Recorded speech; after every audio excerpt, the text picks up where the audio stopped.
Assalamualaikum warahmatullahi wabarakatuh. Sebelum kita mulai pelajaran pada hari ini, silahkan kepada ketua kelas untuk memimpin doa. Sebelum kita memulai pelajaran, Ibu akan mengabsen kalian terlebih dahulu. Siapa yang tidak berangkat ya pada hari ini? Hari ini kita akan belajar tentang energi bunyi. Sebelumnya Ibu mau tanya kepada adik-adik, mengapa suara kicauan burung dari lereng atau dari gunung bisa terdengar sampai ke pemukiman atau terdengar sampai ke telinga kita? Atau bagaimana gitar bisa menghasilkan suara ketika kita memetik senarnya? Contohnya seperti ini. Ketika kita memetik gitarnya, mengapa terdengar suara? Kira-kira kenapa ya? Mari kita dengarkan penjelasan dari film animasi berikut. Tapi kalian harus janji tidak boleh berisik ketika film animasi sedang diputar. Karena nanti di akhir pelajaran akan ada pertanyaan.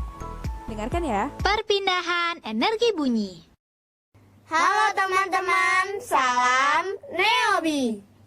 Ada 5 hal yang perlu kita ingat tentang perpindahan energi bunyi. Pertama, pengertian bunyi. Bunyi adalah gelombang longitudinal yang merambat melalui medium. Gelombang longitudinal adalah gelombang yang arah getarannya searah dengan arah rambatnya. Apabila arah getarannya ke kanan, maka arah rambatnya juga ke kanan. Sedangkan medium berarti media atau perantara. Kedua, media perpindahan energi bunyi. Apa saja ya medianya? Yuk kita cari tahu. Media perpindahan energi bunyi itu ada gas, cair, dan padat. Gas dapat memindahkan energi bunyi loh. Contoh gas tersebut adalah udara. Suara auman serigala mulanya keluar dari mulut serigala. Kemudian berpindah melalui udara hingga sampai ke telinga kita. Perpindahan energi bunyi selanjutnya yaitu melalui benda cair. Contohnya, pada saat kita menjatuhkan batu ke dalam bak mandi berisi air. Mulanya bunyi muncul dari dasar bak mandi. Kemudian berpindah melalui air hingga sampai ke telinga. Perpindahan energi bunyi selanjutnya yaitu melalui benda padat. Salah satu contoh benda padat adalah tali. Permainan telepon tali merupakan contoh perpindahan energi bunyi melalui benda padat.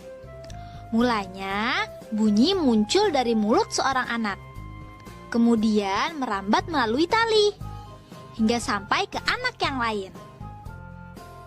Ketiga, penyebab bunyi. Getaran merupakan penyebab adanya bunyi. Getaran yang lemah akan menghasilkan bunyi yang lemah.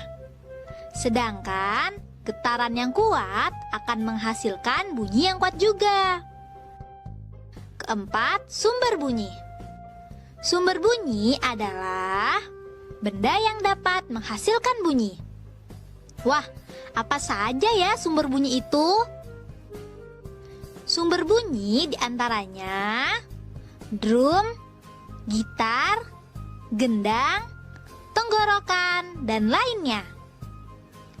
Drum dan gendang menghasilkan bunyi karena dipukul. Gitar menghasilkan bunyi karena dipetik. Dan tenggorokan menghasilkan bunyi karena bersuara. Kelima, pantulan bunyi. Bunyi itu dapat memantul juga loh bila mengenai permukaan benda yang keras. Contohnya, pantulan bunyi adalah gema. Saat kamu berteriak di tanah lapang, bunyi asli akan menyebar ke semua arah. Tidak lama setelah itu, kamu akan mendengar bunyi teriakanmu kembali. Bunyi yang terdengar kembali itu setelah bunyi asli. Itulah yang disebut gema. Nah, itu tadi beberapa hal yang perlu kita ingat. Diingat-ingat ya. Be smart, Be happy. Jadi, alasan mengapa ketika kita memetik gitar terdengar suara? Karena terdapat getaran ketika kita memetik senarnya. Makanya terdengar suara sampai ke telinga kita. Suara yang ditimbulkan oleh gitar itu disebut dengan sumber bunyi.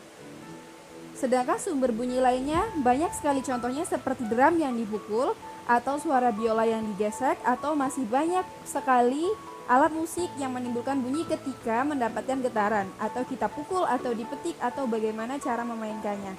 Seperti piano juga menghasilkan suara, bahkan manusia bisa menghasilkan suara lewat pita suara. Lalu, kenapa ya suara kicauan burung bisa terdengar sampai ke telinga kita, padahal burung tersebut jauh dari rumah kita? Karena bunyi dapat merambat melalui benda padat, benda cair, dan gas atau udara. Contoh lainnya bahwa bunyi dapat merambat melalui udara adalah bunyi petir. Petir menggelegar dapat terdengar di seluruh daerah. Itu karena bunyi dapat merambat melalui udara.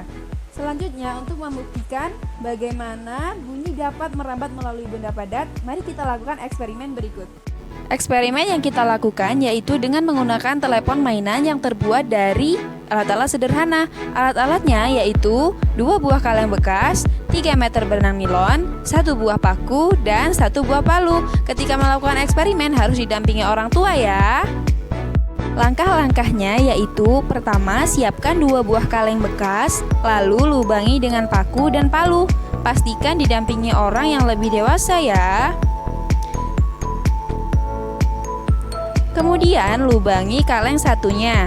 Pastikan lubang tidak terlalu besar dari talinya.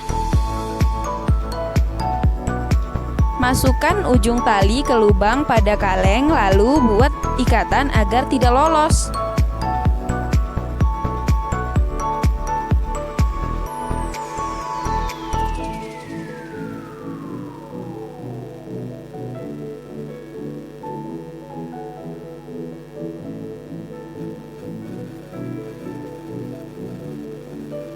Lakukan langkah tadi untuk kaleng selanjutnya. Jangan lupa buat ikatan supaya tali tidak lolos.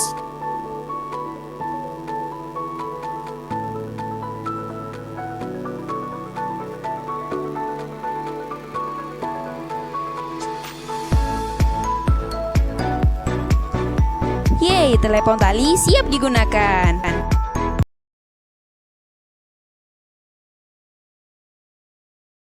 Untuk membuktikan bunyi dapat merambat melalui benda cair, mari kita lakukan eksperimen berikut.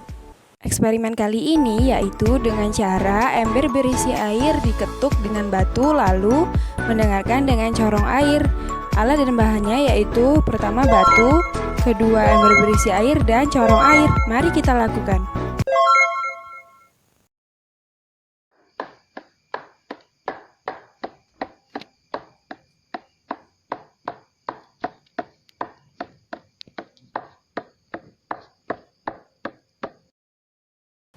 Setelah kita selesai melakukan eksperimen, silakan teman-teman menyimpulkan apa yang sudah kita lakukan tadi, apa hasilnya, dan kemudian dipresentasikan atau dibacakan di depan kelas.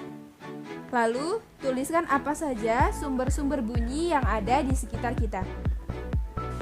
Baiklah, sekian pembelajaran pada hari ini. Ibu akhiri, wassalamualaikum warahmatullahi wabarakatuh.